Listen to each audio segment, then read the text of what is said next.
यो चाहिँ कीर्तिपुरको माथि डाँडामा बाघ भैरव भन्ने मन्दिर छ। म त्यही आएको छु आज। अनि त्यही मन्दिरबाट लगेको एउटा क्लिप हो। हेर्नु न, यो बाघ भैरव मन्दिरबाट चाहिँ काठमाडौँको पुरै भ्याली देखिन्छ के। यी उता त्यो धराहरा देख्न सकिन्छ। यहाँ छ धराहरा पनि छ।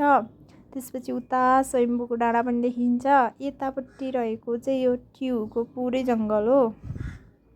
टिहुको भवन, त्यो कडिवाला भवन पनि यहाँबाट पुरै देखिन्छ। अनि त्यो टिहु पनि देखिन्छ। यो हिलटाउन स्कुल भयो। अनि त्यसपछि हिलटाउन स्कुल, त्यसपछि चाहिँ उता स्वयम्भूको डाँडा भयो। यताबाट चाहिँ कलङ्की चोक पनि देखिन्छ।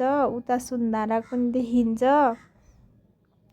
अनि रमाइलो छ, पुरै भ्याली नै देखिएको छ। हेर्नु त, सबै भ्याली देखिएको छ कि। यता मान्छेहरू सबजना यहीँ उभिएर यसो फ्रेस हुँदैछन्। म पनि त्यही फ्रेस हुनलाई आएको। यो उकालो चढेर, उकालोमा आउँदा चाहिँ स्यास्या गएर गाह्रो भएको थियो। यी टिहुको घडीवाला भवन पनि छ यहाँ। उता पारिपट्टि ललितपुर पनि देखिएको छ।